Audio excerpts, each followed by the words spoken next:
Hi everyone, and welcome to the 345 podcast. I'm Henry. I'm Gordon. And I'm James. And today we'll be talking about some of the craziest cults in the world. You didn't need to clarify these groups as crazy, James. Insanity goes hand in hand with the word cult. You're right about that. Take our first group, the Aetherius Society. It was founded in the mid-50s by a former taxi driver named George King. You know, when I first read his name, I thought it said King George. God should save the king, just not this one, I gather. As far as I can tell, he never abused his position. He was never caught up in anything illegal or controversial. He taught his followers things like yoga, spiritual enlightenment, and equality. The group itself has a pretty good message. One of their statements goes, "Nor does God favor people of one religion over another, and certainly not the people of one country or race over another." I kinda like that. They almost sound like another faction of Christianity. Sure, if God is one of the cosmic masters from Venus or Saturn, of course. Why are cults so obsessed with the idea of aliens?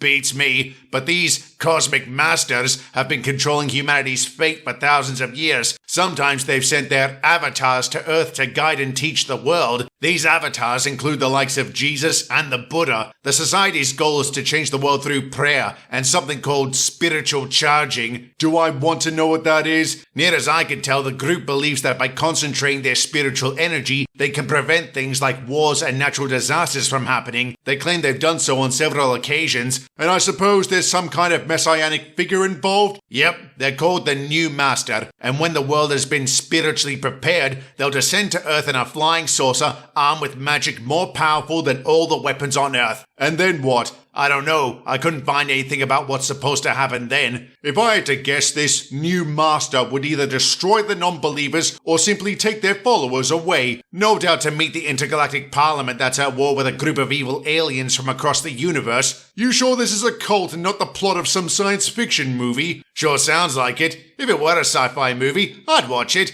So would I. I'd also watch out for the cult offering foot readings. Excuse me? Yeah, that's my pick. It's called Honohana Sanpogyo. It was founded in Japan by a fellow named Hogen Fukunaga. Aside from claiming to be the reincarnation of Jesus and the Buddha, he claimed to be able to predict a person's ailments by reading their feet at a cost of only $900. A foot fetishist delight. That was my first thought too. Maybe Fukunaga did get some kick out of it. I don't know. What I do know is he was able to swindle thousands of people out of millions of dollars. He didn't only offer foot inspections, but he sold artifacts that could supposedly cure whatever sickness a person had. How do people fall for rubbish like that? Search me, but he was eventually done in for fraud and sentenced to 12 years in prison alongside 15 members of his inner circle. The cult also had to pay reparations, and as far as I can tell is no longer active. Good, I love it when frauds are taken down. As do I. While my pick isn't a fraud, it's clearly comprised of lunatics. It's called Realism, and it was founded in France in the 70s by a race car driver named Claude Vorillon. Please tell me you're not going to start bad-mouthing the French? No, that routine's getting old. Besides, they're an international organization now, and in all fairness, their beliefs are quite agreeable. They advocate for world peace, sharing, democracy, non-violence, and have a liberal view of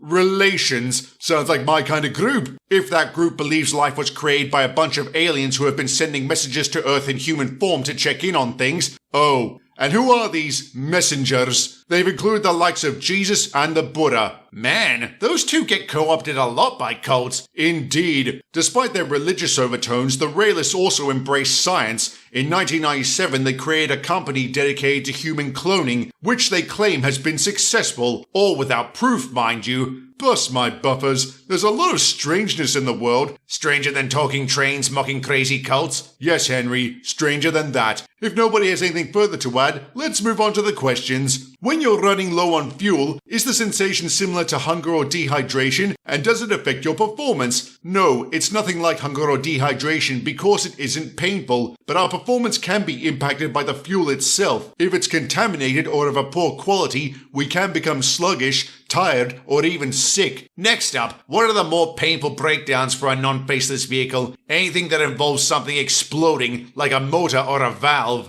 And finally, what are your thoughts on the various movies based around trains? You'll hear all about those in the next podcast, so make sure you have notifications turned on. If you have any more questions, submit them down below, as well as your thoughts on today's topic. What crazy cult do you know of? And that's all we've got for today. So until next time, stay awesome.